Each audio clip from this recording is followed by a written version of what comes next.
Finally আমাদের সেই ব্যবসার গাড়িটি কমপ্লিট হয়ে গেল। আমি আর আমার চাচা দুজন মিলে ডিসাইড করি যে আজকে থেকে আমরা ব্যবসা শুরু করব, আর এই জন্য আমরা রাস্তায় নেমে পড়ি আইডিয়া নেওয়ার জন্য। সর্বপ্রথম আমরা চলে যাই ফুলবাড়িগেট বাস স্ট্যান্ডের পাশে মনির কাকুর দোকানে। কাকুর ব্যস্ত সময়ের ভিতরে তার কাছ থেকে কিছু ট্রিক্স এবং আইডিয়া নিয়ে আমরা ভ্যান খুঁজতে লেগে পড়ি যে কোথায় আমরা একটি ভ্যান পাই যে ভ্যানে করে আমরা আমাদের ব্যবসাটি শুরু করতে পারি। তারপরে এক এক করে আমাদের আশেপাশে যতগুলি ভ্যান ছিল অর্থাৎ খাবারের গাড়ি ছিল তাদের কাছ থেকে আমরা ডিটেলস শুনছিলাম যে কোথায় এই গাড়িগুলি পাওয়া যাবে। আমাদের কুয়েটের পকেট গেটের পাশে এখানে একটি ভাই বসে যে কিনা মোমোস বিক্রি করে, আর তার কাছ থেকে আমরা ডিটেলসে শুনতে থাকি যে ভাই আপনি এই গাড়িটি কোথা থেকে কিনেছেন এবং কোথায় পাওয়া যাবে। এবং ভাইটি খুবই ভালো, সে তার ডিটেলস গুলি আমাদেরকে জানায় যে এই গাড়িটি আমরা শিববাড়ি মোড় অথবা নিউ মার্কেট এরিয়ায় খুঁজতে পারি যেখানে এই গাড়িগুলি রয়েছে এবং বিক্রি করতে পারে। তারপরের দিন সকালে আমরা বেরিয়ে পড়ি খুলনা শিববাড়ি মোড়ের উদ্দেশ্যে, যেখানে আমরা গাড়িগুলি খুঁজতে থাকবো, দেখবো যে ওখানে কোনো গাড়ি পাই কিনা। অনেকক্ষণ খোঁজাখুঁজি পরে এখানে একটি গাড়ি আমাদের চোখে বাঁধে, যে গাড়িটি আসলে বিক্রি করার জন্য এখানে রাখা হয়েছে। তারপর আমরা সেই গাড়ি মালিককে খুঁজতে থাকি এবং এখানে সেই আঙ্কেলকে আমরা পেয়ে যাই। তারপরে সেই আঙ্কেলকে নিয়ে আমরা সরাসরি গাড়ির কাছে চলে যাই এবং গাড়ির কন্ডিশন গুলো দেখতে থাকি যে গাড়ি আসলে কোনো সমস্যা আছে কিনা আর আঙ্কেল কত দিয়ে আমাদের কাছে বিক্রি করবে। তো আঙ্কেলের সাথে কথা বলে আমাদের কিন্তু খুবই ভালো লেগেছে, সে কিন্তু খুবই অমায়িক একজন, আমাদের কিন্তু সে কলাও খাইয়েছে। তো যাই হোক, তারপরে সে আমরা ভিতরে কন্ডিশন গুলি দেখতে থাকি এবং বাইরে সবকিছু ঘুরে ঘুরে দেখি যে গাড়িটি আসলে কেমন আছে। আর পরের দিন সকালে আমরা গাড়িটি নেওয়ার জন্য বেরিয়ে পড়ি এবং টাকাগুলি গুনতে থাকি, কারণ আমাদের বাজেটের ভিতরে ওই গাড়িটি ছিল এবং আঙ্কেল আমাদের অনেক স্যাক্রিফাইস করেছে। তারপরে আমরা পাইলটের বাসা থেকে সরঞ্জামগুলি নিতে থাকি, কারণ আমাদের ওই গাড়িতে কিন্তু ভাই চাকা লাগাতে হবে, কারণ 3টা চাকায় কিন্তু ফুল ড্যামেজ রয়েছে। আর আমরা কিন্তু গ্যারেজে অলরেডি খবর দিয়েছি, তো গ্যারেজে কিন্তু অলরেডি আমাদের খবর দেওয়া হয়ে গিয়েছে। আমাদের কিন্তু দাদা রয়েছে, তাকে কিন্তু বলা হয়েছে যে দাদা আমাদের 3টা চাকা লাগবে, তুমি যেভাবে হোক ম্যানেজ করে দাও। তারপরে কিন্তু আমরা বাসা থেকে যন্ত্রপাতি নিয়ে বেরিয়ে পড়ি। তারপরে বারেক কাকুকে সাথে নিয়ে আমরা 3জন মিলে চলে যাই সরাসরি গ্যারেজে। গ্যারেজে গিয়ে দাদার কাছে কিন্তু আমরাও হাত লাগিয়ে দিই, কারণ আমাদের যেভাবে হোক জলদি করতে হবে, কারণ আজকে বেলার ভিতরে আমাদের কিন্তু গাড়িটি বাসায় আনতে হবে শিববাড়ি থেকে ফুলবাড়ি গেট। প্রায় 1-1.5 ঘন্টা পর কিন্তু আমাদের এখানে 2টি চাকা কমপ্লিট হয়ে যায়, কারণ আমাদের কিন্তু আরেকটা চাকা আমরা পাইনি। আর যাই হোক, ওই পাশের চাকাটি কিন্তু মোটামুটি ভালো ছিল, ওই দিয়ে কিন্তু আমরা ঠেলে কুতোয় কোনোভাবে আনতে পারবো। তারপরে আমরা রওনা করি সরাসরি খুলনার উদ্দেশ্যে। তারপরে কিন্তু আমরা সে ভ্যান নিয়ে চলে আসি আমাদের সেই গাড়ির পাশে, যে গাড়িটি রয়েছে খুলনা শিববাড়ি মোড়ের এইখানে বটতলার সাইডে কিন্তু গাড়িটি পড়েছিল। তারপরে কিন্তু আমরা গাড়িটি ধারে চলে আসি এবং সে আঙ্কেলের কাছে যাই টাকাটি বুঝিয়ে দেওয়ার জন্য। তারপর সে আঙ্কেলের কাছে গিয়ে আমরা কিন্তু তার গাড়ির টাকাটি দিয়ে দিই এবং এখানেও কিন্তু আঙ্কেল আমাদের কিছু স্যাক্রিফাইস করে।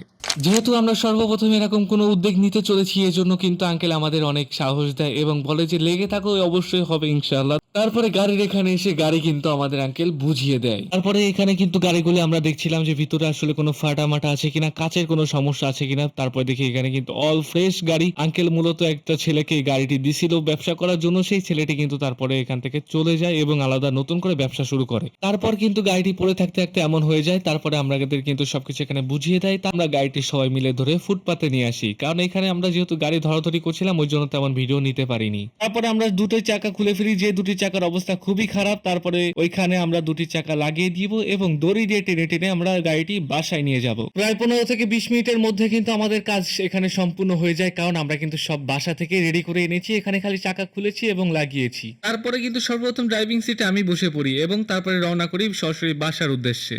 তারপরে এই গাড়ি ভাই বাসায় আনতে আনতে আমাদের প্রায় মাগরিবের আজান দিয়ে দেয়, আর এর মধ্যে আমাদের যেই একটি চাকা ছিল ওই চাকাও কিন্তু ভাই ভেঙে যায়। তারপরে আমরা নতুন একটি চাকা কিনে তারপর আবার কিন্তু লাগিয়ে আমরা বাসায় আসি। তারপরে কিন্তু আমাদের কাজ শুরু হয়ে যায়, আমরা কিন্তু নতুন রিং কিনে আনি এবং যত কাছে স্পোক ছিল আমরা কিন্তু সবগুলি বের করি এবং নতুন রিং এ সেট করি। আর এই সাইডে কিন্তু পাইলট একা একা কিন্তু ব্রেক শু ঠিক করছিল। তারপরে আমরা সবাই মিলে এক এক হাতে কাজে লেগে পড়ি এই গাড়িটি কিভাবে নতুনের মতো করা যায়, এবং আমরা কিন্তু এখানে ঘষা মাজার কাজ শুরু করি, কারণ এখান থেকে সম্পূর্ণ আমরা উঠাবো এবং যেগুলি সমস্যা আছে সেই সমস্যাগুলি আমরা সমাধান করব। দিনের বেলা কিন্তু আমরা ঘষা মাজা করে গাড়িটি চকচক করে ফেলেছি এবং এখন কিন্তু ভাই সেই চাকাটা, যে চাকাটা আমাদের ভেঙে গিয়েছিল সেই চাকাগুলি এখন লাগানোর পালা। এখানে কিন্তু কাকু চাকাগুলি লাগাচ্ছিল, ভিতরে কিন্তু এখানে আলে একবার রং করা শুরু করে দেয়। আমরা কিন্তু সকালে এগুলি ডলছিলাম আর এগুলি কিন্তু এখন রং করা হচ্ছে। রঙের কাজ শেষ করার পরে তারপরে কিন্তু এখানে গ্লাস লাগানোর পালা। আমরা কিন্তু উপরে একটি তাকের মতো গ্লাস করব, যে জন্য আমরা কিন্তু তামজিদকে দেখিয়ে দিয়েছি। কিন্তু ভাই প্রায় মোটামুটি ভালোই কাজ পারে গ্লাসের, কিন্তু ফুলবাড়ি গেটে একটি দোকানে থেকে কিন্তু গ্লাসের কাজ শিখেছে আর এখনো কাজ করছে। তো তারপর আমরা কিন্তু সে আমাদের গ্লাসের তাকগুলি লাগিয়ে ফেলি এবং অনেকদিন পরে থাকতে থাকতে কাচের আঠাটি নরমাল হয়ে গিয়েছে এবং আমরা সেই আঠাটি পুনরায় আবার লাগাচ্ছি যাতে করে এটা ভালো করে মজবুত হয়।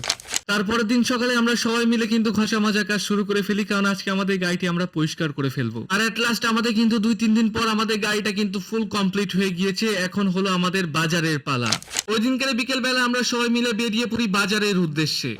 তারপরে আমরা সরাসরি চলে আসি দৌলতপুর বাজারে এবং এইখানে একটি ভাইয়ের দোকান থেকে আমরা যত গাছিক পণ্য প্রয়োজন আমরা সবকিছু অর্ডার করতে থাকি এবং ভাই এটা স্লিপ করতে থাকে। তারপর এখানে দরদাম আমরা ঠিক করি যে ভাই সবকিছু কিন্তু কমায় নিতে হবে, কারণ আমরা কিন্তু এই প্রথম ব্যবসায় নামছি। ভাই কিন্তু বলছে আমি আপনাদের জন্য সর্বোচ্চ ছাড় দিয়ে মাল বিক্রি করব। কিছুক্ষণের মধ্যে আমাদের কিন্তু এখানে মালগুলি রেডি করে ফেলে ভাই। তারপরে কিন্তু এখানে বস্তায় মুখটি বেঁধে দেয়, পেমেন্টটি করে আমরা কিন্তু বস্তাটি নিয়ে রওনা করি। আরো অনেক কিছু কেনাকাটা প্রয়োজন রয়েছে। তারপরে পাশের দোকান থেকে আমরা চুই পছন্দ করি এবং ওইখান থেকে কিন্তু আমরা 1 কেজি চুই নিয়ে নিই। তারপর ডেকোরেশনের জন্য যে মালগুলি প্রয়োজন আমরা কিন্তু একটা দোকান থেকে সবকিছু কিনে নিই এবং রওনা করি। তারপরে সবকিছু আমাদের হেলিকপ্টারে উঠিয়ে আমরা রওনা করি সরাসরি বাসার উদ্দেশ্যে। আর রাস্তা থেকে কিন্তু আমরা 3 জনে 3টি বার্গার খেয়ে নিচ্ছিলাম, আর কাকু কিন্তু বার্গার খায় না, সে কিন্তু এক সাইডে পান খাচ্ছিল।